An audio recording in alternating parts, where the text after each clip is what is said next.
Hi, it's Melvin from Malwarebytes here. Today we'll be discussing Ransomware as a Service with Hylton Stewart from Conosco. But before we do, let's take a look at ransomware in recent history. At the end of 2019, ransomware seemed to be slowing its pace. 2020 has shown that this slowdown wasn't anything but it was just the calm before the storm. Ransomware statistics for 2019 vividly illustrated the rapid growth of high-profile ransomware attacks and new, more disrupting ransomware examples. Now, these attacks are getting much more sophisticated, more than ever before. So here are some of the most notorious ransomware examples in modern history. WannaCry ransomware. This ransomware first appeared in May 2017 and has left a major mark in the history of cyber attacks. WannaCry brought down more than 2,000 systems across 150 countries, causing financial loss of over 4 billion. This makes it one of the most notorious ransomware attacks in history. Now, Patea and non-Patea ransomware. Patea Cyberattack happened in 2017 and was mostly targeting Ukraine, but actually after a good 6 months, this actually became available to most people to be able to use and became pretty much run-of-the-mill. Overall damage of Patea and non-Patea caused an excess of 10 billion, which makes it probably the most disruptive attack in history.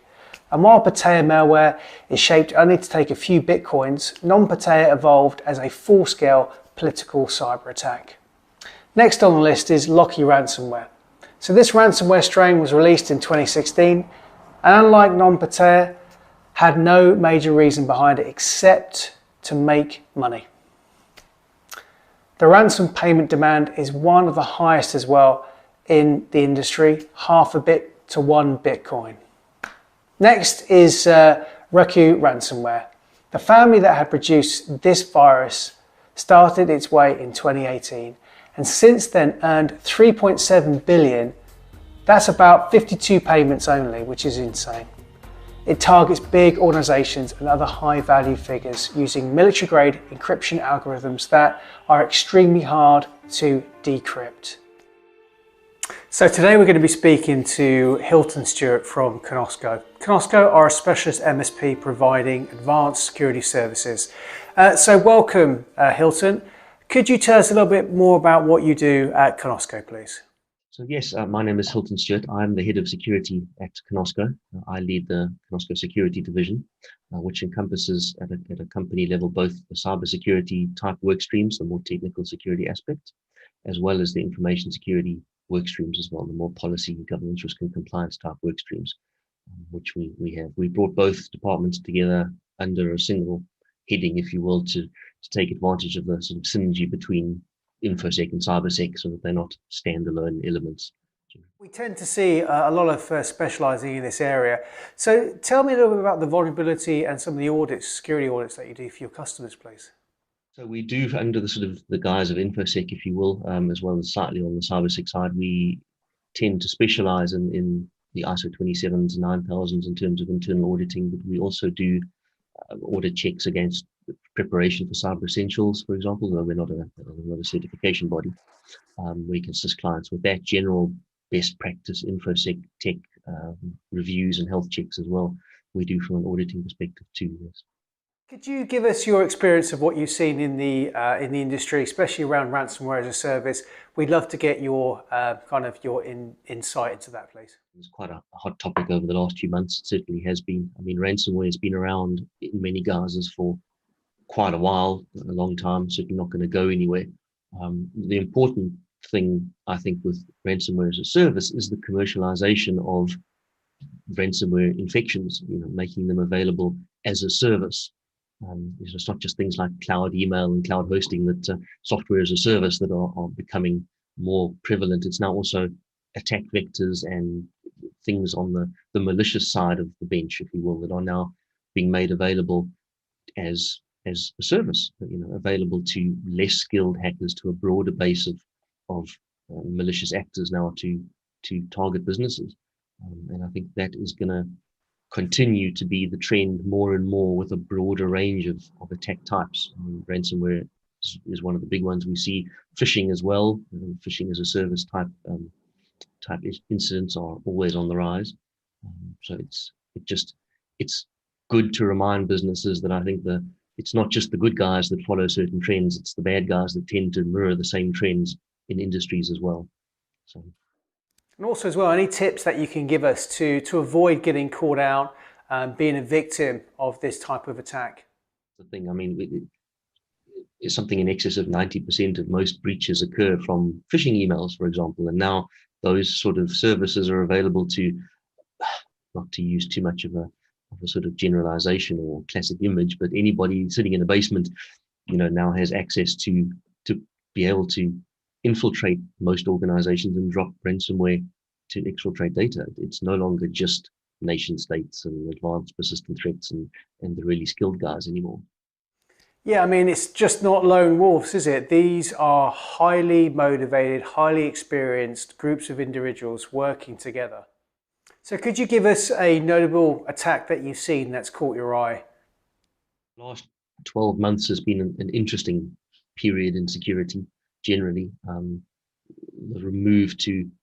Accelerated move to remote working, because remote working has been around for a while, but the vastly accelerated move to remote working has meant a lot of businesses have struggled to facilitate that remote working, and unfortunately security has tended to be one of those corners that have been cut.